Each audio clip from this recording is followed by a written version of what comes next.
It's like, it affects everyone now. It's taken over like almost 2/3 of Africa.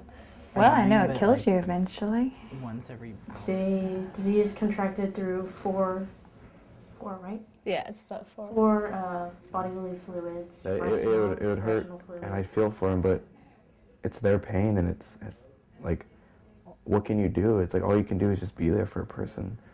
I mean, I feel really bad because my brother chooses not to take any medication. So that means his body is like totally falling apart now. HIV, it's an infectious disease, non-curable, although I watched One of the video myths on is that YouTube people are and going to they're saying- die as soon as they get their diagnosis or shortly thereafter, and that's not true anymore. Well, it's the current pandemic for the world. Fluids, semen, pre-cum, vaginal fluid, breast milk, and blood are the 5 fluids which transmit HIV. I couldn't think of it. It couldn't affect me that much because it's them. It's more about them than anything else.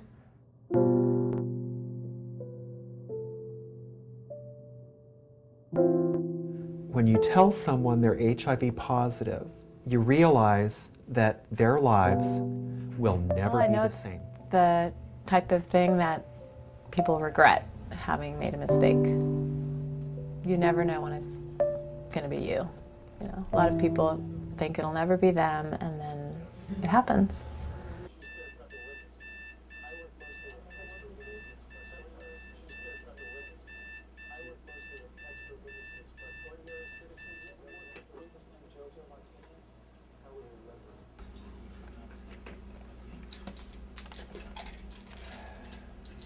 I was diagnosed March of 1995, the day that I got my results.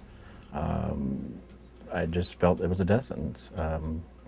I thought that probably I'd be dead within 6 months. If not from the virus, I would probably purposely OD, just because at that moment, it's just too much for any one person to kind of absorb and kind of understand, exactly what's going on. It's a terminal illness at that time, and I've seen so many people die in such a short period of time that I wouldn't want to go through what they went through. That at that time, my mindset was, to go out before the disease took over. That's it.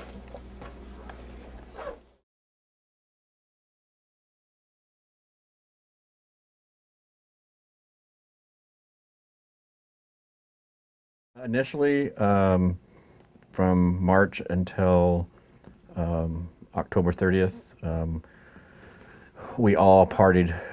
I mean, we did as much drugs as we possibly could every day, basically just to stay numb. But we just wanted to party and be high and not have to really think about it.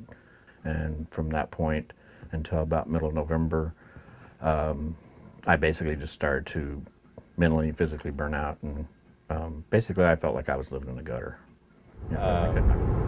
My partner, we've been together 3 years, left the house to go get more drugs, and didn't come home.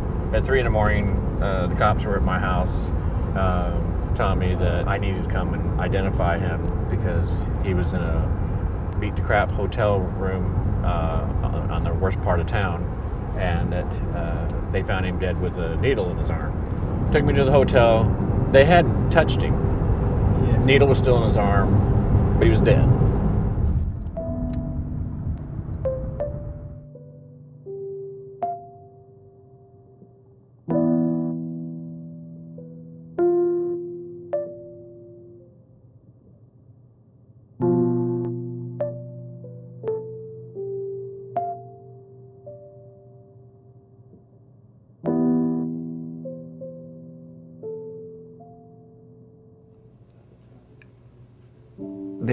There's really very little difference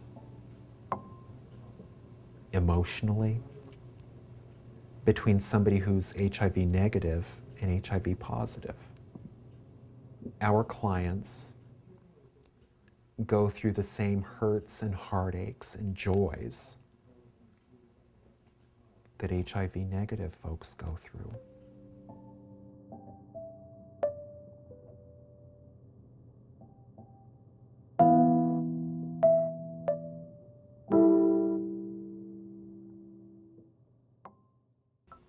you see clients at various points along the spectrum. You temper that, though, with the fact that I have lost, we have lost, this agency has lost 35 clients. Every one of them had their own little quirk that made them a great individual. For a couple of them, I was the one who told them they were HIV positive.